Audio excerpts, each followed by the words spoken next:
Hello everyone, welcome to my channel, and today I'm going to be doing a August wrap-up. I was supposed to say for the month of... I'm struggling, but yeah, I'm doing an August wrap-up. I'm pretty excited. I got 5 books done. So, yeah, that's probably not a lot to some people, but I was very proud about this accomplishment because it's been forever since I've even read 1 book, let alone reading 5. I'm just like a little pumped up about it, so let's just get started. First book that I read was Love and Gelato. I found this at the thrift store and I was really excited because it looks so pretty, you know what I mean? So I just picked it up. And the book is very cute. I think it's an adorable book. It's not anything super, I don't know. I love this book, but there was a lot of things in there that was pretty obvious what was going to happen. But the way it was written, I still loved it. Like, I love this book for whatever reason. I don't know. It's really weird. It's just so cute, you know what I mean? There's like a lot of happy tones in it, a lot of sad tones. I thought that was great. This book just basically follows a girl who just recently lost her mom due to cancer. She goes to Italy to go live with her father, and she is given this journal that her mom had when she lived in Italy, and she kind of gets to explore her surroundings through her mom's journal. So it's kind of like she's traveling in Italy with her mom. So it was really cool. And I loved it, even though it was super obvious. And it made me want to go to Italy, which is really weird because I don't even like traveling. So the fact that this book made me want to go somewhere is crazy. So automatically I'm going to give it a 4 out of 5 just because I loved how much it made me want to explore the world. I don't know, it's made me really happy. And also, if you hear noise, it's my cat. She's just wandering everywhere. This is her. She's cute. Okay, she's not having it. She's like, put me down. Okay, the next book that I read was The Complete Collected Poems of Maya Angelou. I just found this also at the I think all these books from the thrift store. All but one is from the thrift store. But I found this, and I love reading poetry, especially when I was younger. Like, I was a big fan. And so when I found this book, I was like, oh, I mean, I might as well read it. I've never really read any Maya Angelou. Like, I've read her poems, but I haven't like sat down and read like a large collection of them. So this book came into my life and really opened my eyes. But it was really beautiful. I loved it. This book made me feel sad, happy, angry. Like, my emotions were all over the place reading this book. And it's because her poems are just so beautiful and they're really well written. And it feels like she puts all of herself into the poems. And I love them. So, highly recommend. You should also look up the life story of Maya Angelou because she's a really interesting person. So, look it up. By the way, I gave that a 5 out of 5 because it was just amazing. And then the next book I read was Don't You Dare Read This, Miss Dunfrey. Okay, this is the only book that I read this month that I did not enjoy, really.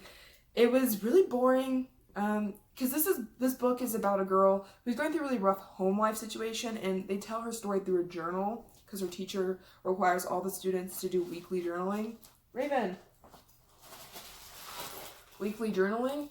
And she's just kind of like a normal... I feel like I've read a book like this before, if that makes any sense. She's a really edgy teen. She has a bad life, so she acts like she doesn't care about anything. She doesn't do her schoolwork. She just doesn't apply herself. No one thinks she's great, but she secretly has a writing talent kind of thing. And I don't really enjoy books like that all that much because I'm like, it's such an overused... Like, it feels like an overused character. I feel like they just planted a different character into this book. Like, it's just annoying, kind of, because why in so many books do kids from struggling homes have to be so bad at school? Even though that is a thing that happens, but why every single time? Because that's not true for every single person that's ever struggled, that they were just like terrible students and they misbehaved. Like, that's not always common, and books are supposed to find the uncommon, I feel like. I don't know, I just didn't enjoy it. I did like the end when her personality started coming out more, but I feel like since it was a personal journal and she never let her teacher read it, her feelings should have came out throughout the whole book.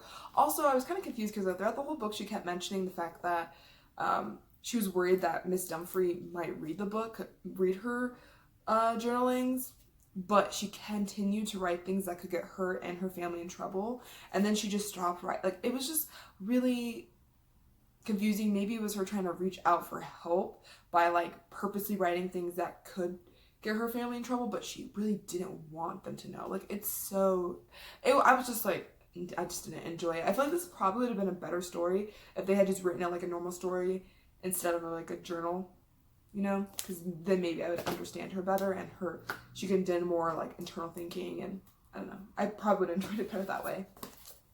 And then I had read The Boy in the Striped Pajamas. I just picked this up because whenever I said I've never watched the movie before, people seemed surprised. So I was like, I'll read the book, because I don't really like to sit through movies for whatever reason. I'm working on it, because I feel like there's some good movies out there that I'm missing out on because I don't want to sit through them. But yeah, I read the book and it was amazing. This book was frustrating because it's from a perspective of a child. So everything that he sees, because to me, children are just like kind of selfish. Like, they don't mean to be, but they're very self-centered, like most people are, but they're more open about it. And he just thinks everyone's life is better than his. He thinks the people in the concentration camps' lives are better than his, because he just doesn't understand it. So it's so frustrating for me. But then you also remember it's a child, and it just shows you how people, like how kids at that time viewed what they were seeing. And it's crazy. It's also crazy when you see Bruno interact with the people that are in the concentration camps, like the servants that, well, the kind of like servants that have to come over and like make their food and wash the dishes. It's crazy to see how he interacts with them and how they interact with him, because it's like they know that he doesn't know better, and it's crazy. And there's times where he like doesn't understand things, but you as a reader probably understand because you probably learned about it in school. And so it's just crazy. I love this book. I've never read a book from the perspective of a child that was actually like a child, you know what I mean? Like, it felt like this is based on a real child, and it's just crazy. I don't know. I was just really surprised. I gave that book a 5 out of 5. I just loved it. And then last but not least, I read Harry Potter and the Chamber of Secrets. I'm trying to really get into the series because I love the movies like so much, but I just never read the books. I read one book, and so I'm trying to get into it. And I like this. Hey Raven, no. I like this book a lot, but for whatever reason, this book took me longer than all of those books. I don't really know why, even though it was so good. This book is really colorful and exciting, and I felt like I was like in a whole new world. I was very excited about it, and it really put me into the fall spirit. But it took me forever to read, and I don't really know why. But I really enjoyed it. I would give it like a 4 out of 5 probably.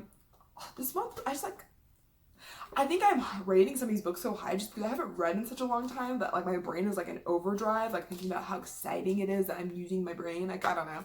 But it was a really fun time reading this book, and it's so colorful and so much action in it. I just loved it.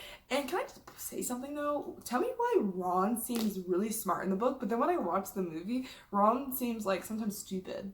You know what I mean? Like, in the book, he actually comes up with some good ideas, but in the movie, I don't know. I guess I haven't watched the movies in a while. Maybe, I don't know. But I really enjoyed it.